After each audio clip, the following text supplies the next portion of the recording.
साहेब काय आज तुम्ही उपोषणाला बसलाय, नेमकी काय भूमिका आहे? उपोषणाला बसलात, काय भूमिका आहे नेमकी? उंबरठा बसलोय. पक्षाध्यक्ष महेश गादेकर साहेब पक्ष हिताविरुद्ध काम करतायत आणि पक्ष हिताविरुद्ध कृती करतायत म्हणून पक्ष उपोषणाला बसलो आहे. काय पक्ष विरोधात काम केले आणि काय पक्षाच्या? महेश गादेकर साहेबांनी प्रभाग क्रमांक 6 मध्ये उंबरठा या पक्षाला 4 जागा देऊन सोडलेल्या आहेत. म्हणजे राष्ट्रवादीला, शरद पवार राष्ट्रवादीला एकही जागा घेतलेली नाही. आणि दुसरी गोष्ट, प्रभाग 7 मध्ये ती जागा बर्डे साहेबाला सोडून दिलेली आहे. बर्डे साहेब भाजपबरोबर आहेत तिथे. उंबरठा इथे 4 जागा घेतो, इकडे आघाडी म्हणून तो, तिकडे भाजपबरोबर जातो. एकीकडे तो भाजपबरोबर आहे, एकीकडे तो उंबरठा ह्याच्याबरोबर आहे, राष्ट्रवादीबरोबर आहे, म्हणजे आघाडीबरोबर आहे म्हणतो.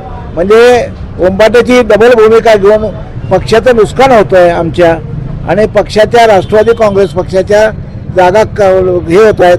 17 जागा. पक्षाची भूमिका, राष्ट्रवादी पक्षाच्या भूमिकेचा थोडा बदल करावा आणि अजितदादा पक्षाशी आघाडी करावी, ही एक प्रमुख मागणी आहे. 1 ते 10 मागण्या माझ्या आहेत की त्यांनी मुलाखती घेतल्या नाहीत, आत्ता पक्षाचा उमेदवार ठरवत नाहीत आणि पक्षाला फक्त 17 जागा लोकांनी उमेदवारी मागितली आहे. 17-18 लोकांच्या उमेदवारीवर पक्षाचं अस्तित्व धोक्यात येत आहे.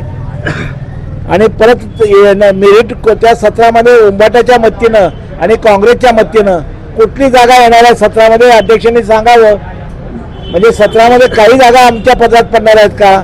नाही. मग उंबरठ्याची आणि काँग्रेसची आघाडी करून आमच्या पदरात काहीच पडत नसेल, राष्ट्रवादीचं 4-8 नगरसेवक निवडून येत नसतील, 4 नगरसेवक निवडून येत नसतील, तर त्यांना अशा आपला जिथं मेरिट आहे, जिथं जागा येणार आहेत, प्रभाग 6 मध्ये राष्ट्रवादी पक्षाची ताकद आहे, शरद पवारांच्या विचाराचे लोक आहेत आणि म्हणून त्या पक्षातून आम्हाला 2 जागा द्याव्या, 2 जागा त्यांनी घ्याव्या.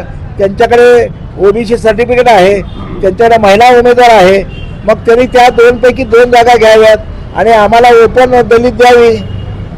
की आता कुठेतरी पुण्यात जे आहे दोन्ही राष्ट्रवादी एकत्र येताना दिसत आहेत, तशा पद्धतीने सोलापुरात सुद्धा आघाडी करावी. नाही तर त्यांनी जर आघाडीवाले जर असं म्हणले तर सोलापुरात आघाडी करा.